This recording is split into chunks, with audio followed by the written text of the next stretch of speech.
جب تو گھر میں کسی کا انتقال ہو جاتا ہے تو قرآن پاک پڑھایا جاتا ہے، کل شریف ہوتا ہے تو نعت چھیڑ دی جاتی ہے، 10ویں اور چہلم پہ نعت ہوتی ہے، اور جب خوشی کا موقع آتا ہے تو پھر لوگ کہتے ہیں اب میں نے ڈھول بجانے، اب بینڈ باجا بجانا ہے۔ اس کا مطلب ہے کہ اللہ رسول سے صرف دکھوں کا رشتہ ہے، سکھوں کا وقت آیا تو شیطان کو آواز دے گی، اپنے مزاجوں کو طبی اور کچھ بھی فرق نہیں پڑتا۔ کیا کر لیتے ہیں ڈھول بجانے والے؟ مطلب کیا ان کا قد اونچا ہو جاتا ہے؟ کیا ہوتا کیا ہے؟ کچھ بھی نہیں ہوتا، تھوڑی دیر کا شور شرابہ ہے، بیماروں کو تکلیف دینی ہے، غریبوں کو تکلیف دینی ہے، غریبوں کو تکلیف ہوتی ہے۔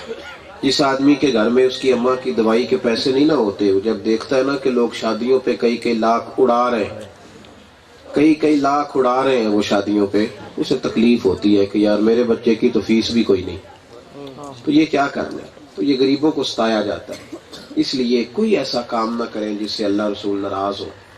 شادیوں میں اتنی غلط رسومات پیدا کر دی گئی ہیں، اتنی غلط رسومات، ڈھول ڈمکا ہے، شور شرابہ ہے، مہندی ہے، فضولیات ہے۔ مطلب بیٹی بیانے کے لیے بیٹی والے کے گھر جانا اور بھنگڑا ڈالنا، اس کا ترجمہ کیا ہے؟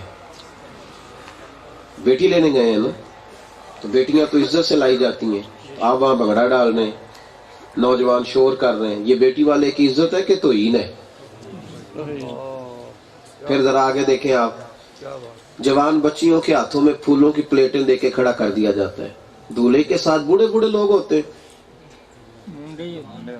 تو آپ نے جوان بچیوں کو بیوٹی پارلر سے تیار ہوئی بچیوں کو کھڑا کر دیا پھول دے کے۔ عرب کی عورتیں جب اپنے خامد کی توجہ اپنی طرف کرانا چاہتی تھی تو بستر پہ پھول پھینکتی تھی تاکہ خامد کی توجہ ہو۔ پھر کہتے ہیں جی پتہ ہی نہیں چلا یہ اتنے بچے بگڑ کیسے گئے۔ وہ خود نہیں بگڑے، ہم نے ماحول بنا کے دیا، چیزوں کو سمجھے۔ یہ رسم عیسائیوں نے شروع کی تھی۔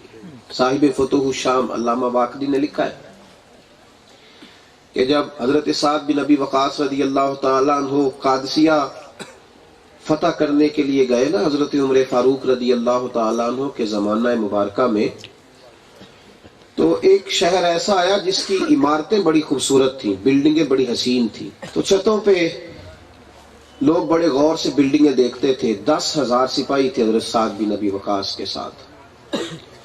ان لوگوں نے، عیسائیوں نے ایک سازش رچی، انہوں نے کہا کہ عورتوں کو پھول دے کے چھتوں پہ کھڑا کرو، جب یہ لشکر گزرے گا نا تو ہم بچیوں سے کہیں گے کہ پھول پھینکو، اگر ایک دو جرنیل بھی ہم قابو کرنے میں کامیاب ہو گئے نا، میری بات کی سمجھ آ رہی ہے آپ حضرات؟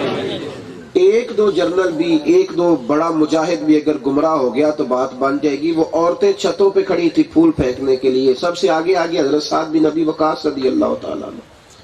جب آپ نے دیکھا نا کہ یہ سازش کر رہے ہیں، عیسائی سازش کر رہے ہیں، تو آپ نے فوری طور پہ قرآن پاک پڑھنا شروع کر دیا۔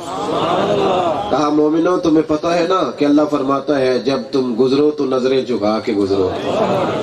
جب یہ آپ نے لوگوں کو بات سمجھائی نا تو 10,000 کا لشکر اور نوجوان اور خوبصورت سپاہی وہ گزرتے رہے، عورتیں چھتوں پہ چڑھ کے پھول پھینکتی رہیں، سارا لشکر گزر گیا، ایک سپاہی نے بھی آنکھ اٹھا کے نہیں دیکھا۔